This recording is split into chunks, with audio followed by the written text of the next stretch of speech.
So dahil nga po napag-usapan natin ang posibleng bakbakan ng ating pambato na si Cuadro Alas Casimero kalaban ng dating tumalo kay Mark Magsayo na si Ray Vargas para sa WBC Eliminator fight, kung saan mga boss, marami sa mga Pinoy boxing fans natin ang nagsabi na wawasakin lang daw na Ray Vargas si Casimero. Gagamitin lang daw ni Vargas kay Casimero ang haba ng kamay nito at suntok takbo na galawan sa ibabaw ng boxing ring. Well, posible talaga to mga boss na magagaya talaga si Alas sa naging laban nito kay Kiyonosuke Kamida. Pero kagaya sa mga sinabi natin mga idol, ang pinagkaiba ni Kamida at Vargas, si Kamida intention talaga nito tumakbo sa laban kay Casimero, pero si Vargas naman may dugong Meksikano ito. Although may galawan ito na suntok takbo sa bakbakan, pero pagdating sa bugbugan talaga makikipagpalitan ng suntok si Vargas sa harapan ng kalaban, kagaya sa nangyari sa bakbakan ito kay Neckball na makipaglaban ng distance fighting kay Neckball. Talagang hindi nito napigilan ng kanyang sarili na makipagsabayan kay Neckball sa ibabaw ng boxing ring, kaya nabugbog siya sa 5'2" na height na fighter. At ito ang pagkakataon ni Casimero mga boss na makalamang kay Ray Vargas sa bakbakan.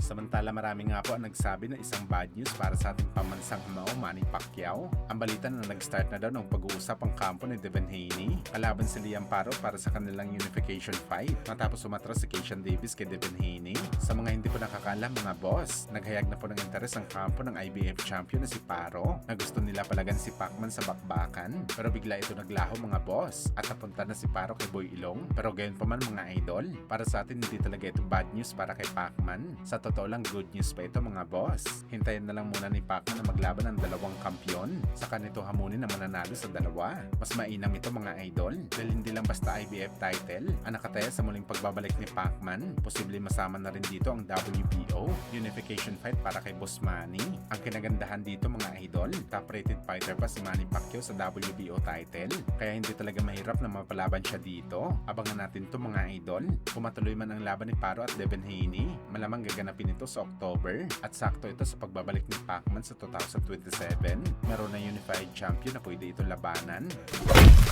Sa kabilang banda naman mga idol, Alex Ayala nanggigil sa kakatapos lamang na laro nito kung saan natalo siya kasama si Williams. Meron kasi isang claim mga idol sa double na tila pinatamaan si Alex Ayala ng kanyang kalaban ng bola sa ulo. Maraming nagsasabi mga boss na hindi naman daw sinadya ng kalaban, pero yung iba sinabi na pinuntarya talaga si Alex na patamaan ng bola sa ulo. Ang lapit lang daw kasi mga boss, mas madali ito gawin kaysa sa malayo. Nangingi naman ng paumanhin ng kanyang kalaban, pero halata talaga na ininda ito ni Alex.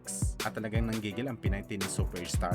Hindi naman kasi basta-basta mga boss. Kung matamaan ka ng bola ng tennis at sa ulo pa, talaga mahihilo ka lalo pa kung malakas. Sa ngayon mga idol, hindi pa nagsalita si Alex, pero abangan natin to mga boss.